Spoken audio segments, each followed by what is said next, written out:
Okay, good morning and welcome to the October press conference for the city manager and myself. We have a number of topics we would like to cover. Some of the things are restated because it's important that we make sure the information gets out. And I'll start with the city manager, if I may. We had an event here in the city, a couple of them really, to try and get our code enforcement staff the opportunity to interact with the community. So, City Manager, you want to speak to that? Yeah, thank you, Mayor. So as the Mayor mentioned, one of the things that the Mayor and City Council had stressed to me as far as coming on to the City of Topeka was really to increase our community engagement. And so it's been fun. I'll tell you that multiple departments have participated, whether it's our fire department, police department, most recently our code department. For the last few weeks, our director John Chardine has been hosting Coffee with Code out in the community. The first event was in Oakland, the Oakland Community Center, a few weeks ago. It was a pretty good turnout. Coffee and donuts. I mean, kind of like you would imagine. But also opportunities for our community to meet a number of our code team, to include the director, as well as the PD leadership who oversees code compliance. And so essentially it's time for the community to meet our code officers, ask questions, find out exactly what it is that code does, the things that code looks for when they go out into the community. And so the last event was actually this past Saturday, and as I understand, we probably had about 30 participants from the community that actually attended that event. I understand that there was a point where they even just got in a circle to brainstorm on how to increase best practices and learn about best practices as far as the needs of the community. There is one more event this year on Saturday, November 15th at Crestview Community Center from 10 to 2 p.m. Along the lines of increased community engagement, City of Topeka is actually hosting Trunk or Treat this Thursday at Evergy Plaza from 5:30 to 8 p.m. Typically, it's going to be our public safety departments, police and fire, that host that event. But thanks to the leadership of our Director of Inclusive Communities, Monique Laudet, and her team, they've actually extended it to where multiple city departments are going to be participating. So it's kind of turned into not just a public safety event, but one in which all multiple city departments are participating in. So bring out the kiddos, or if you don't have kiddos, feel free to come out. There'll be free candy, costume contest, food trucks, DJ, and a hot dog fundraiser that our fire union is putting on. So it should be a pretty good event. I'm looking forward to that. In addition to that, we understood that the Oscar Mayer Wienermobile was coming to Topeka. And again, through Monique and her leadership, she actually was able to schedule them. I think they're going to be at Noto sometime this week. And then they'll actually be at the Central Park Community Center on Sunday, November 2nd from 12:30 to 2:30. I guess there's Sing It Like a Wiener karaoke. I know I'm a karaoke fan, but I don't know about that one. But there'll also be a Wienermobile relay race and a hot dog costume runway. So yeah, a lot going on over the next week or so. Yeah, you bring that up. That's funny because it makes me think of John Cantrell in that hot dog costume he was wearing out at West Ridge Mall for the Wiener races. Maybe he'll show up in his costume. John gets involved in an awful lot of things. I'm glad you talked again about the code enforcement piece. Oftentimes the public might think that interacting with code gets some idea of what can get you in trouble with code. But really, the interaction opportunity during these Coffee with Code, they really can show you how you can avoid that and how you can work and how they work to mitigate issues that you might have at your home so that code enforcement doesn't come out in the capacity to fine, but comes out in the capacity to assist so that changes can be made at your home or residence, so that there is a better compliance rate. And that's really what they're always going for, is compliance more than anything. So I'm glad that they're still having yet another one. John Chardine and his crew are really good at that, so I'm glad you brought that up. Along the lines of public interaction and communication, I've noticed there now that in the weekly report from Dan Garrett, who I go through his reports and take a look at them, they've renewed the public service announcements that aired on radio from the fire department and from the police department, which I think is a really good practice. We had them going there for a while, but now they've started up again. And the very first one, they're talking about both our public safety, and that regards to, school zones and crashes. If you saw the coverage the other day of that car almost going over the rail off I-70, I mean, speeding and paying attention to your driving habits is really important for the safety of the community. And so those public service announcements are very important. The other one that the fire department is talking about are space heaters, because we're coming into that time of year where a lot of people will supplement their furnaces with space heaters. And I can't say to how many times it's been the cause of a home fire, but make sure that if you're using those, you're using them in the proper way, that there's clearance, there aren't combustibles around the space heater. So tune in. I think it's the Cumulus radio station network that are airing these. So pay attention, because they're just reminders of how you can keep yourself and your family safe.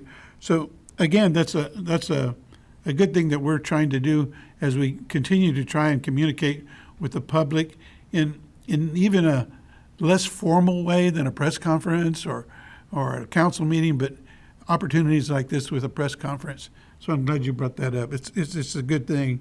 The trunk or treat thing, that's going to be fun. Yeah. I've watched that happen, and those lines are crazy with kids and adults bringing their kids down. It's a good place to have a safe celebration of the holiday, because for a lot of people that's a big deal, Halloween and all the candy. And you know that you can feel comfortable about the candy that you're getting because it's distributed by a bunch of caring people who just want to make sure the kids have a good time. One thing I want to bring up is the upcoming State of the Community. That's going to be on November 6th at the Townsite Tower. I think doors open at 7:45 in the morning, with a program to start around 8 o'clock or so. This is an annual event. This will be, I think, my fourth one. And it's a good opportunity to bring a wide diversity of people together to hear some of the highlights that maybe they have not been able to catch either at a council meeting or a news report, or some of the things that go on that just aren't out there on the public on a regular basis. So if you have an opportunity to attend, I would encourage you to. I was at a function here a bit ago, helping a gentleman celebrate his 30th anniversary as a small businessman here in Topeka. And the group that was there were all small business owners. And I don't think that it occurs to them that they have a place at that community event as well. I think sometimes people think it's just for the big companies, but I encourage them to show up and be there, because it really is the small business community that is an economic generator in this community. They support the large businesses, they employ local people, they provide services and resources that are really should be expected from a capital city. So I encourage them to show up, and I would extend that invitation as much as possible. If you're able to contact the Greater Topeka Partnership to see if tickets are still available. It's a big event. There's usually about, somewhere between 350, 400 people there. So you'll feel comfortable in there. It's a relaxed atmosphere. They provide a good breakfast, and you get to meet and mingle with a lot of your fellow business people in the community. So I'm looking forward to sharing the stage with County Chair and Commissioner Aaron Mays. That's a practice that we started I can't remember if it was maybe in the second year of this event. Typically, it used to be that first one entity would get up, like myself, the city, and then the commissioner would get up for the county. But it was a suggestion that we agreed upon that a more collaborative presentation of the information would be better for the community, since we really interact on an awful lot of things, and when one rises, the other does too. So it's been a joint presentation since then. I've been on the stage with Commissioner Rippon, Commissioner Cook, and I think this is the second time around with Commissioner Mays. So I encourage those who have not yet taken the time to get tickets, see if you can attend. And if you can't attend, make sure that you keep it on your calendar, because you can always invite any one of us who make a presentation to come to your business or to your organization and tell you what went on during that meeting, so that you're not left out of the information that is important to you in this community.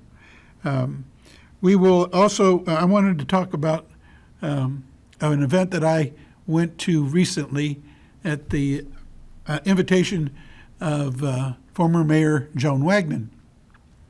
And that was the Rise and Shine breakfast that occurs to raise funds and awareness for everything that goes on at the Boys and Girls Club. That is an amazing organization that has sustained. I can remember when I was in grade school, stopping at the Boys Club when it was here in Topeka. I think it was over on Washington Street there, and Coach Woody was the guy running the show then, and a lot of people remember Coach Woody. But it is still going well, and Dawn McWilliams, who is the executive director now, she does a fantastic job of bringing together very caring staff, and has a great rapport with all of the students there. But the event was well attended, quite a few people there, raised a lot of funds to help them with their programs. Looking forward to the expansion that they are having done right now on the, I guess, kind of the northwest side of the facility, that will even improve more the facilities to house even more of our city's youth. That's a great program. I encourage people who have an opportunity, if you can give $2 or anything you can give to the Boys and Girls Club, I would encourage you to donate to that worthy cause. I want to talk a little bit about the hotel, but the man who has a lot of the details, I get to sit in on them, on the conversations, but the city manager has got this project close at heart as a priority, along with his deputy city manager, Braxton Copley. So, city manager, if you will update us on the situation with the hotel. Yes, sir. So negotiations with the hotel are going very well. We've been meeting and discussing regularly with Roy Arnold, who is the president and CEO of Endeavor Hotel Groups. Roy actually sat down with the mayor, some city staff, as well as some county representatives a few weeks ago, joint meeting. So again, understanding that there's a component that Shawnee County would have to participate in with some upgrades and improvements at the Maynard Conference Center. So feel pretty good where we're at in the negotiations. I think we're very close to coming to an agreement on some of those last terms that we had to discuss. We're actually discussing that last joint meeting. Mr. Arnold does plan to be here, to continue to be here.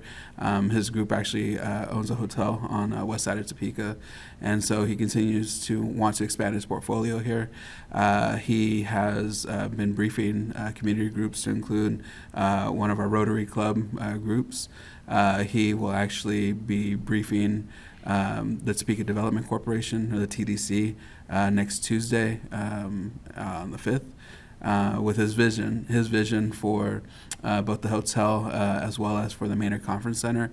And then he'll actually be at the State of the Community the next day, sharing that same vision with the community. And so Mr. Arnold is planning very much so to be the next owner of Hotel Topeka. And so, as far as what's next, again, briefing with the TDC next week as we continue to iron out any, I guess, loose ends of an agreement. my fingers are crossed, my prayers are up, and I'm hoping that we can make an announcement here in the next couple months on the sale. Yeah, good. Thank you very much. You know, it's important to note that this all this attention about the hotel, whether you're on the one side or the other about whether it was a good idea or a bad idea, I think the governing body has always had the intent to make this a part of our continued growing economic base, to bring in more businesses, conferences, and people who will use the conference center at Manor and also stay at the hotel. While they're here, they'll visit restaurants and other shops that we have. So that generates tax dollars. And those tax dollars are what we need to do the potholes. I think the last count was, according to Dan, was 724 potholes just this last week. So on the one hand, you think, why do we have so many potholes? It's because we live in the environment that we do. And so we just keep trying to keep up with the pace. But over 15,000 potholes to date in Topeka that we filled. So when folks are wondering when it's going to get filled, you're on the list. I was on the list. I probably waited about a month before they took care of a pothole that I had reported, but it got taken care of. You just can't do them all at once. We know we have a limited time because of weather and because of materials that we need aren't available during a certain part of the year when it's cold. So we're working as hard as we can to get those things taken care of. So it's important for us to let people know what we're doing. It leads to speculation if we don't. And so we've really tried to increase as much as we can with the help of our public information officer to tell our own story so that people will feel like they're getting the information they need. We try very hard to be transparent. That doesn't mean that every day you get a calendar list of what got done. That'd be too much to try and manage. But we really try to hit the highlights, especially during our press conference. So I appreciate that. The other thing I want to talk about, and we brought this up, and this is another a repeat, but it needs to be repeated. I've heard from the public, and we know ourselves, that still safety in this city is a priority. And we've done everything we can to encourage the growth in the personnel in both numbers and training and professionalism at the Topeka Police Department. So I want to encourage people who are considering joining the city of Topeka as one of their public safety officers, as a Topeka police officer, to consider that if you're really looking forward to at least trying to see what it's going to be like, the entry-level exam for Topeka Police Department is going to be November the 7th. So it's November the 7th. Think of it, that number right. So if you're just thinking about it, show up. I've gone to some of those exams, and then I've gone to some of the physical fitness exams that happen.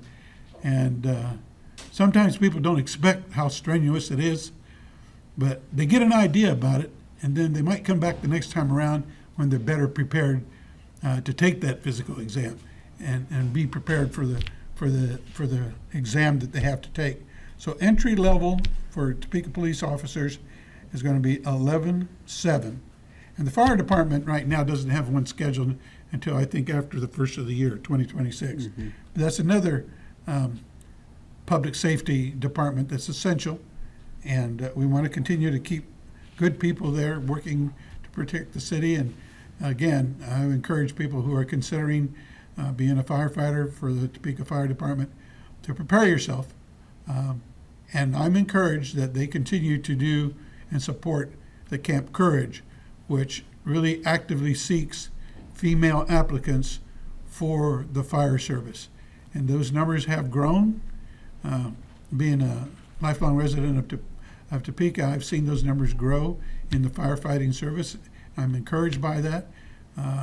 If you ever had a chance to sit in on the orientation of those young girls, they get a surprise during that week of what's expected of them. And we've had young ladies who have gone through that academy and then became firefighters for the city.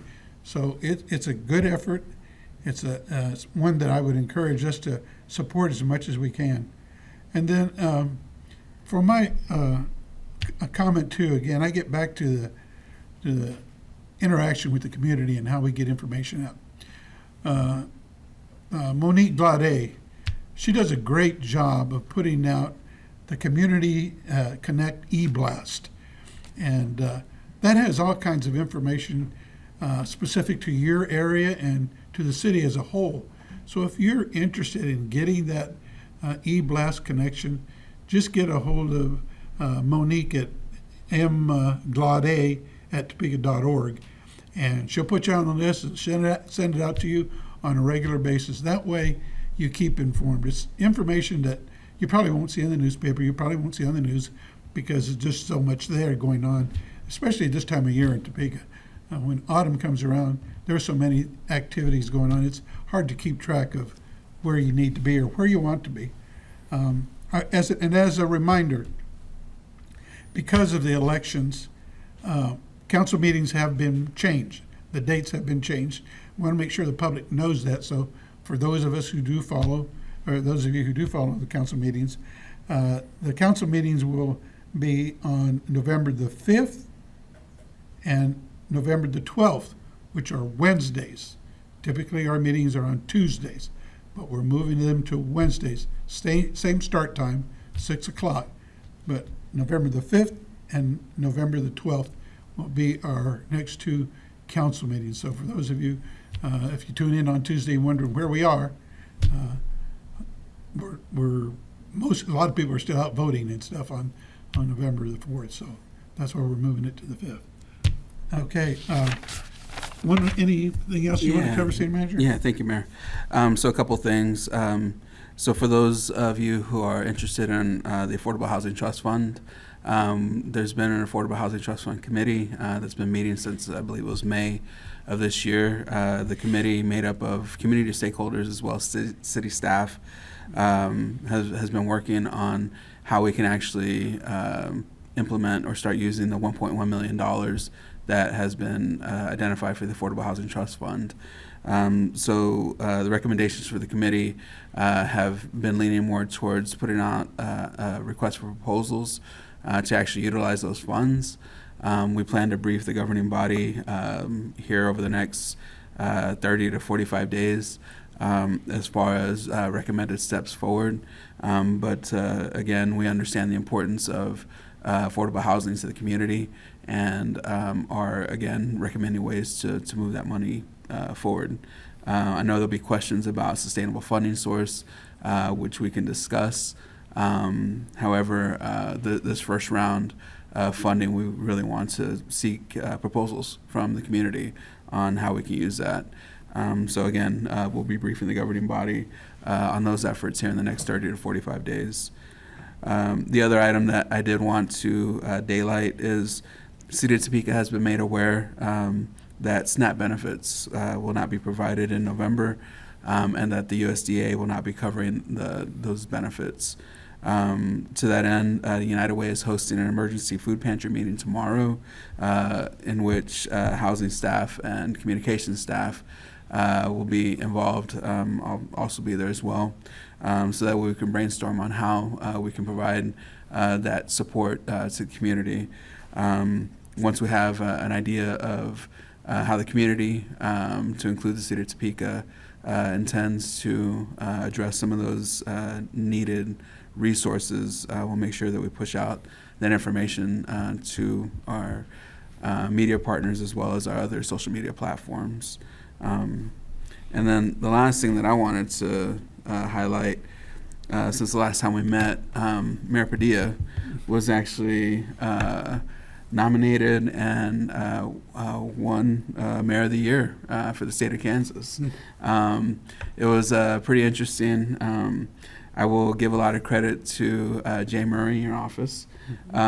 She put the feelers out, and as I understand, I believe the person who the nominations went to had to call Jane and said, okay, we've gotten 26 already, 26 nominations for the mayor. We only need one.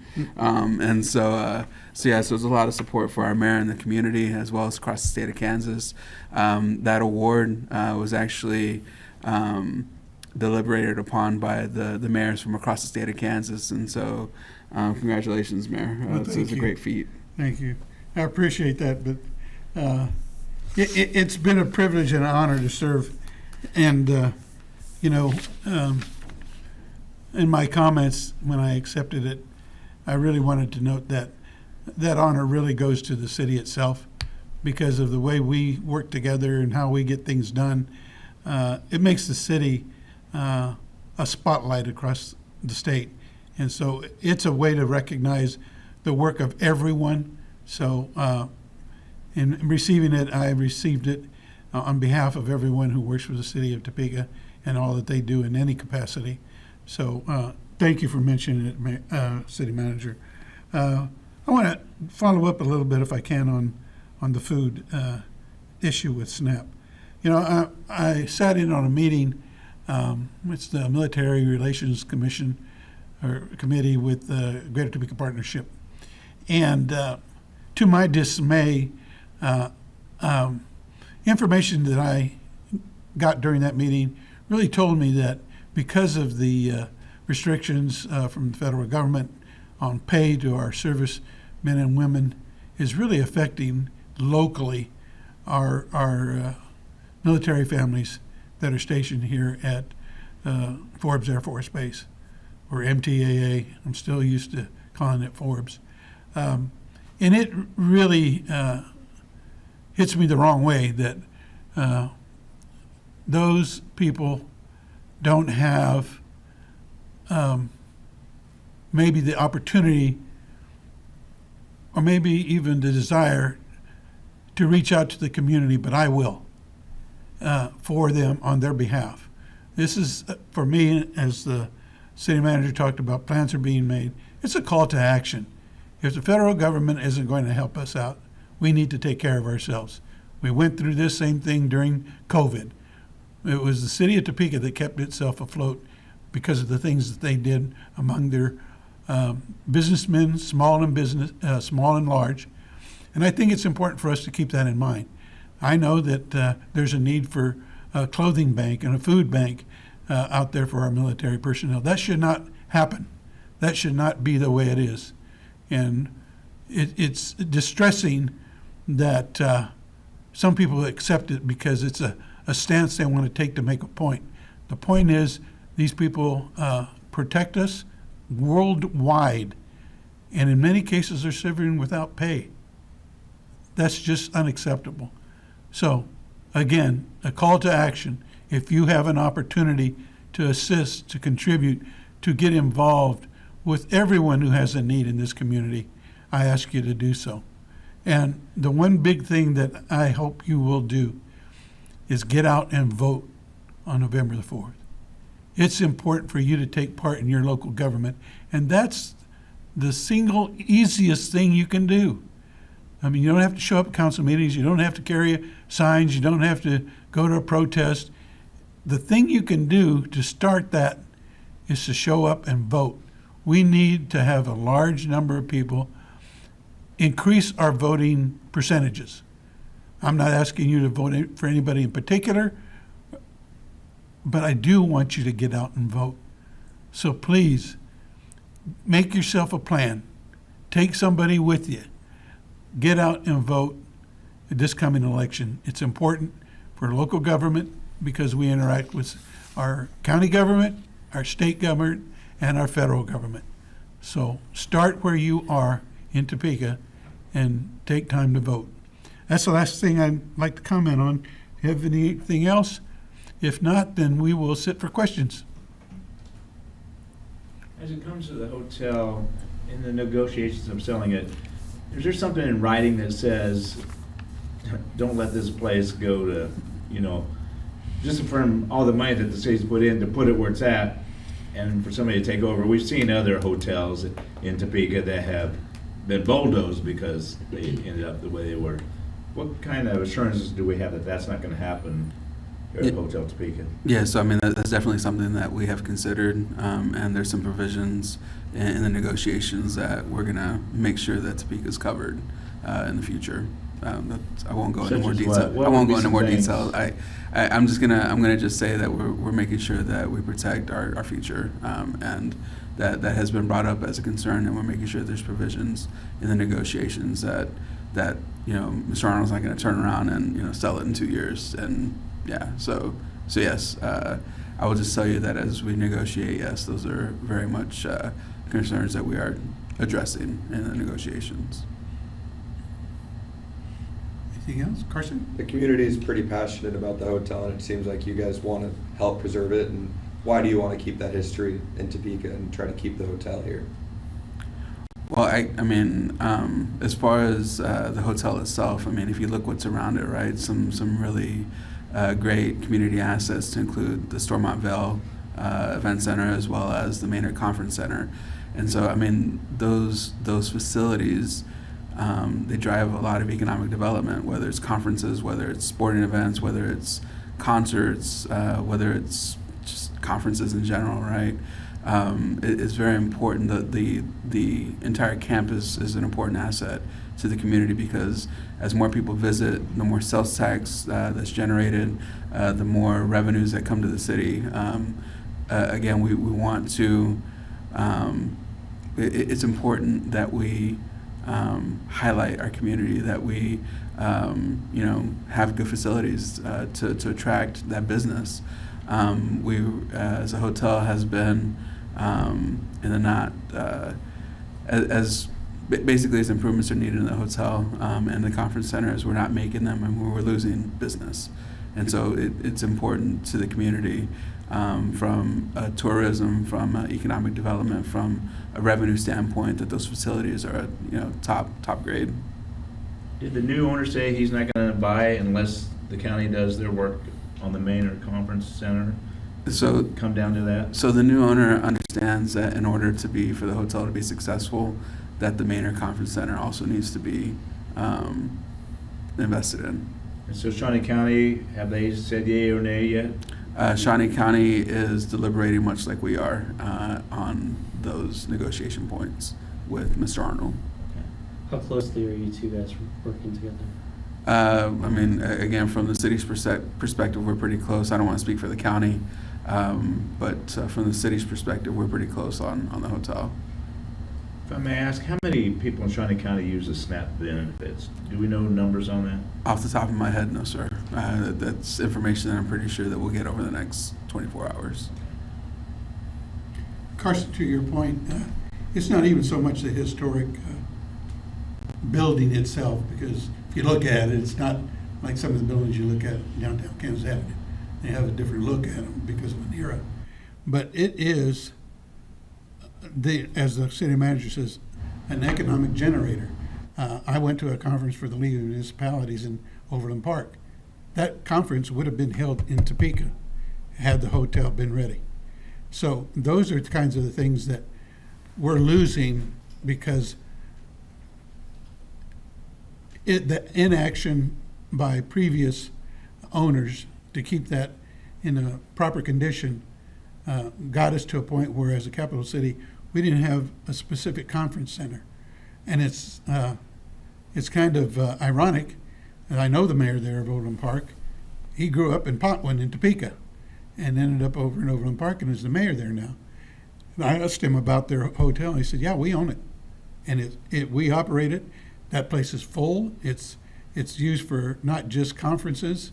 It's used by the community for a lot of their organizations.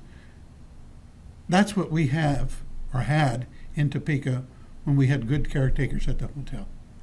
And that's what we have been always striving for, is to get that next positive, good caretaker and developer to not just let it be renewed, but to look down the road to see all the other possibilities that could happen on that property combined with the Stormont Vale Event Center. So it's not just historic, it's an economic generator that has to be maintained, cured, and supported. Okay, no other questions? I appreciate your attention, and thanks for being here. Have a great week. Thank y'all.